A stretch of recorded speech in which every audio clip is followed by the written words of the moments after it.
ಗೌರಿಬಿದನೂರು ತಾಲೂಕಿನಲ್ಲಿ BJP JDS ಕಾರ್ಯಕರ್ತರ ಸಂಭ್ರಮಾಚರಣೆ. ಗೌರಿಬಿದನೂರು ಲೋಕಸಭಾ ಚುನಾವಣೆ ಫಲಿತಾಂಶ ಪ್ರಕಟವಾಗಿದ್ದು, ಚಿಕ್ಕಬಳ್ಳಾಪುರ ಲೋಕಸಭಾ ಕ್ಷೇತ್ರದ ಎನ್ಡಿಎ ಅಭ್ಯರ್ಥಿ ಡಾಕ್ಟರ್ ಕೆ ಸುಧಾಕರ್ ಜಯಗಳಿಸಿದ ಹಿನ್ನೆಲೆ ಕಾರ್ಯಕರ್ತರಲ್ಲಿ ಸಂಭ್ರಮಾಚರಣೆ ಮುಗಿಲು ಮುಟ್ಟಿದೆ. ನಗರದ ಎಂಜಿ ವೃತ್ತದಲ್ಲಿ ಪಟಾಕಿ ಸಿಡಿಸಿ ಸಿಹಿ ಹಂಚಿ ಸಂಭ್ರಮಿಸಿದ ಬಿಜೆಪಿ ಮತ್ತು ಜೆಡಿಎಸ್ ಕಾರ್ಯಕರ್ತರು. ಈ ಸಂದರ್ಭದಲ್ಲಿ ಬಿಜೆಪಿ ಪಕ್ಷದ ಹಿರಿಯ ಮುಖಂಡ ಎನ್ಎಂ ರವಿನಾರಾಯಣ ರೆಡ್ಡಿ ಮಾತನಾಡಿ, ಚಿಕ್ಕಬಳ್ಳಾಪುರ ಲೋಕಸಭಾ ಕ್ಷೇತ್ರದಿಂದ ಡಾಕ್ಟರ್ ಸುಧಾಕರ್ ಅವರು ಗೆದ್ದಿದ್ದು ಅಭಿನಂದನೆ ಸಲ್ಲಿಸುತ್ತೇವೆ. ಬಿಜೆಪಿ ಮತ್ತು ಜೆಡಿಎಸ್ ಕಾರ್ಯಕರ್ತರು ಒಟ್ಟಾಗಿ ಕೆಲಸ ಮಾಡಿ ಅವರ ಜಯಕ್ಕೆ ಕಾರಣರಾಗಿದ್ದಾರೆ. ಕಾಂಗ್ರೆಸ್ನವರ ಲೆಕ್ಕಾಚಾರ ತಲೆ ಕೆಳಗೆ ಮಾಡಿ ಒಟ್ಟಾರೆಯಾಗಿ ಜೆಡಿಎಸ್ ಮತ್ತು ಬಿಜೆಪಿ ಒಗ್ಗಟ್ಟಿನಿಂದ ಕೆಲಸ ಮಾಡಿ ಲೀಡ್ ತಂದುಕೊಟ್ಟಿದ್ದಾರೆ. ಹಾಗಾಗಿ ಸುಧಾಕರ್ ಅವರಿಗೆ ಮತ್ತೊಮ್ಮೆ ಅಭಿನಂದನೆಗಳು ಅಂದರು.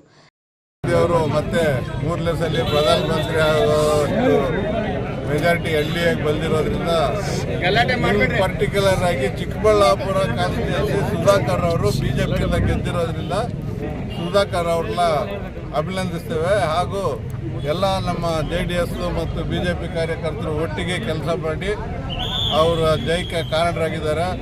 ಗೌರಿಬಿದನೂರಲ್ಲೂ 30,000 ಲೀಡ್ ಬರುತ್ತೆ ಅಂತ ಕಾಂಗ್ರೆಸ್ ಅವರು ಹೇಳ್ಕೊಳ್ತಾ ಇದ್ರು.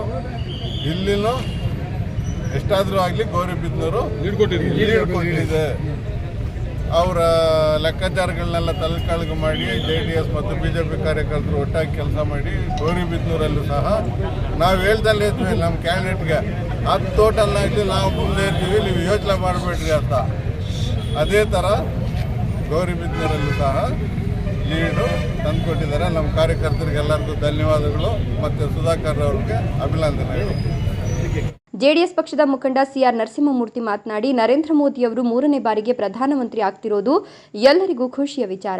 ಚಿಕ್ಕಬಳ್ಳಾಪುರದ ಅಭ್ಯರ್ಥಿ ಸುಧಾಕರ್ ಅವರು 1,63,460 ಮತಗಳ ಅಂತರದಿಂದ ಜಯಗಳಿಸಿದ್ದು ತಾಲೂಕಿನ ಜನತೆ ಹಾಗೂ ಕಾರ್ಯಕರ್ತರಿಗೆ ಅಭಿನಂದನೆ ತಿಳಿಸಿದರು. ದೇಶಕ್ಕಾಗಿ ಏನು ಚುನಾವಣೆ ನಡೀತು, ನರೇಂದ್ರ ಮೋದಿ ಅವರ 3ನೇ ಬಾರಿಗೆ ಪ್ರಧಾನಮಂತ್ರಿ ಆಗ್ತಾ ಇರೋದು ಎಲ್ಲ ಖುಷಿ ವಿಚಾರ.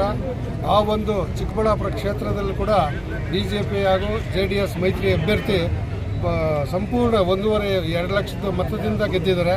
ಅದರಿಂದ ಮೊದಲನೇದಾಗಿ ನಮ್ಮ ಗೌರಿಬಿದನೂರು ತಾಲೂಕಿನ ಎಲ್ಲ ಜನತೆಗೂ, ಕಾರ್ಯಕರ್ತರಿಗೂ, ಮತದಾರರಿಗೂ ಎಲ್ರಿಗೂ ಕೂಡ ಬಿಜೆಪಿ ಹಾಗೂ JDS ವತಿಯಿಂದ ಅವ್ರನ್ನ ಅಭಿನಂದನೆಗಳನ್ನ ತಿಳಿಸ್ತಾ ಇದ್ದೀವಿ.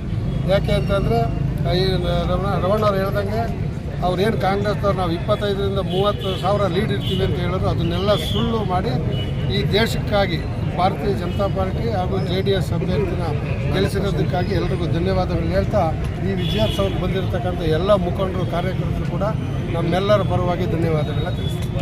ಡಾಕ್ಟರ್ ಶಶಿಧರ್ ಮಾತನಾಡಿ, ಮೈತ್ರಿಕೂಟದ ಅಭ್ಯರ್ಥಿಯಾದ ಚಿಕ್ಕಬಳ್ಳಾಪುರದ ಲೋಕಸಭಾ ಕ್ಷೇತ್ರದ ಅಭ್ಯರ್ಥಿಯಾಗಿರುವ ಡಾಕ್ಟರ್ ಕೆ ಸುಧಾಕರ್ ಅವರು ಅಭೂತಪೂರ್ವವಾದ ಗೆಲುವನ್ನು ಸಾಧಿಸಿದ್ದಾರೆ.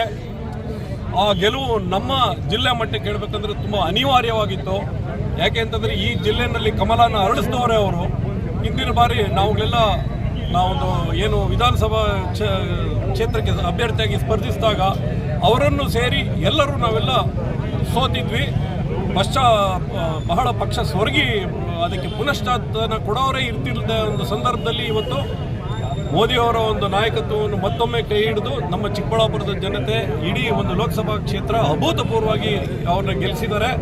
ಇದರಿಂದ ನಿಜವಾಗ್ಲೂ ಮುಂದಿನ ದಿನಗಳಲ್ಲಿ ಪಕ್ಷಕ್ಕೆ ತುಂಬ ಒಂದು ಉತ್ಸಾಹ ಬಂದಿದೆ, ಕಾರ್ಯಕರ್ತರಲ್ಲಿ ಒಂದು ಸ್ಫೂರ್ತಿ ಬಂದಿದೆ. ಬರುವ ಒಂದು ಸ್ಥಳೀಯ ಚುನಾವಣೆಗಳಲ್ಲಿ ಖಂಡಿತವಾಗಿ ಇದೇ ರೀತಿ ನಾವು ಬಿಜೆಪಿಯವರು ಮೇಲ್ಗೈ ಸಾಧಿಸ್ತೀವಿ ಅಂತ ಹೇಳ್ತಾ, ಈ ಒಂದು ಕ್ಷೇತ್ರಕ್ಕೆ ಈ ಅಭೂತಪೂರ್ವ ಗೆಲುವನ್ನು ತಂದುಕೊಟ್ಟ ನಮ್ಮ JDSನ ಎಲ್ಲ ಮುಖಂಡರುಗಳಿಗೂ, ಬಿಜೆಪಿಯ ಮುಖಂಡರುಗಳಿಗೂ, ಎಲ್ಲ ಕಾರ್ಯಕರ್ತರಿಗೂ ವೈಯಕ್ತಿಕವಾಗಿ ಮತ್ತು ಪಕ್ಷದ ಪರವಾಗಿ ನನ್ನ ಅಭಿನಂದನೆಗಳನ್ನು ತಲುಪಿಸ್ತಾ ಇದ್ದೀನಿ. ಮೋದಿ ಮತ್ತೊಮ್ಮೆ ಈ ಮೋದಿ ಸರ್ಕಾರ ಬರಬೇಕು ಅಂತೇಳಿ ಯಾವುದೇ ಆಸೆಗೆ ಅವರು ಪಡೆದಿರ ಸಂತೋಷವಾಗಿ ಅವರು ನಿಷ್ಠವಾಗಿ ಮತವನ್ನ ಕೊಟ್ಟು ಮತ್ತೆ ಮೋದಿ ಪ್ರಧಾನಿ ಮಾಡೋದಕ್ಕೆ ಈ ಒಂದು ಚಿಕ್ಕಬಳ್ಳಾಪುರ ಕ್ಷೇತ್ರದಲ್ಲಿ ಡಾಕ್ಟರ್ ಸುಧಾಕರ್ ಅವರನ್ನ 1,00,000ಕ್ಕೂ ಹೆಚ್ಚು ಮತಗಳ ಅಂತರದಿಂದ ಅವರನ್ನ ಜಯಶೀಲರನ್ನಾಗಿ ಮಾಡಿದ್ದಾರೆ. ದೇಶದ ಚುನಾವಣೆ ಹೆಂಗಿರ್ಬೇಕು, ಬೇರೆಯವರು ಅಂತೇಳಿ ಚುನಾವಣೆ ಮಾಡಿದ್ರು. ನಾವು ಅನ್ನೋದ್ರಲ್ಲಿ ಸಾಧಿಸಿದ್ದಾರೆ. ನರೇಂದ್ರ ಮೋದಿ ಅವರಂದ್ರೆ ಅಭಿವೃದ್ಧಿ ನರೇಂದ್ರ ಮೋದಿ ಅವರು ಫ್ಯೂಚರ್ 1000 ವರ್ಷದಕ್ಕೆ ಅವರು ಪ್ಲಾನ್ ಮಾಡ್ತಾರೆ ಅಂಥದ್ರಲ್ಲಿ ನಮ್ಮ ಚಿಕ್ಕಬಳ್ಳಾಪುರ ಕ್ಷೇತ್ರದಲ್ಲಿ ಯಾರೂ ಊಹಿಸಿರ್ಲಿಲ್ಲ. ಗೆಲ್ತೀವಿ, ಆದರೆ 160 ಗೆಲ್ತೀವಿ ಅಂತ ಯಾರೂ ಅಂದ್ಕೊಂಡಿರಲಿಲ್ಲ. ನಮ್ಮ ಕಾರ್ಯಕರ್ತರ JDS ಮತ್ತು ಬಿಜೆಪಿ ಕಾರ್ಯಕರ್ತರ ಅಗರಿಲು ಶ್ರಮಿಸಿರುವ ಶ್ರಮದ ಫಲ ಇವತ್ತು 1,60,000 ಲೀಡಲ್ಲಿ ಗೆದ್ದಿದ್ದೀವಿ. ಅದೇ ರೀತಿ ಸುಧಾಕರ್ ಅಂದರೆ ಅಭಿವೃದ್ಧಿ ಅಂದರೆ ಸುಧಾಕರ್ ಅವರು. ಸುಧಾಕರ್ ಅವರು ಚಿಕ್ಕಬಳ್ಳಾಪುರನ ಹೇಗೆ ಅಭಿವೃದ್ಧಿ ಮಾಡಿದ್ರು ನಮ್ಮ ಟೋಟಲ್ ಕಾನ್ಸ್ಟಿಟ್ಯೂನ್ಸಿ ಏನಿದೆ ಅಭಿವೃದ್ಧಿ ಮಾಡೇ ಮಾಡ್ತಾರೆ ಅಂತೇಳಿ ಈ ಮೂಲಕ ಎಲ್ಲ ಜನತೆಗೂ ಮತ್ತು ಎಲ್ಲ ಮತದಾರರಿಗೂ ಶಿರಸಾವಹಿಸಿ ನಮಸ್ಕಾರ ಮಾಡ್ತಾ ಇದ್ದೀನಿ. ಧನ್ಯವಾದಗಳು. Thank you very much. ಈ ಸಂದರ್ಭದಲ್ಲಿ ಗ್ರಾಮಾಂತರ ಮಂಡಲಾಧ್ಯಕ್ಷರಾದ ರಮೇಶ್ ರಾವ್, ನಗರ ಘಟಕದ ಅಧ್ಯಕ್ಷ ಮಾರ್ಕೆಟ್ ಮೋಹನ್, ಬಿಜೆಪಿ ಪಕ್ಷದ ಹಿರಿಯ ಮುಖಂಡ ಮುದ್ದುವೀರಪ್ಪ, ಜಯಣ್ಣ, ಕೊರಡಿರಲಪ್ಪ, ರಾಘು, ವೇಣುಮಾಧವ್, ನವೀನ್, ಪರಿಣಿತಿ ಮಂಜು, ರಮೇಶ್, ಸೋಮು, ಮದನ್, ಮಂಜುನಾಥ್ ರಾವ್, ಮಾರುತಿ, ಭಾರತ್, ಮಣಿಕಂಠ, ಜೆಡಿಎಸ್ ಪಕ್ಷದ ಮುಖಂಡರಾದ ನಟರಾಜ್, ಕೋಟೆ ಭಾಸ್ಕರ್, ಚಿನ್ನಪ್ಪರೆಡ್ಡಿ, ಪ್ರಭು, ಮಹಿಳಾ ಘಟಕದ ಮುನಿಲಕ್ಷ್ಮಮ್ಮ, ಚೈತ್ರ ಮದಕರಿ, ಲಕ್ಷ್ಮೀ ನರಸಮ್ಮ ಮುಂತಾದವರು ಉಪಸ್ಥಿತರಿದ್ದರು.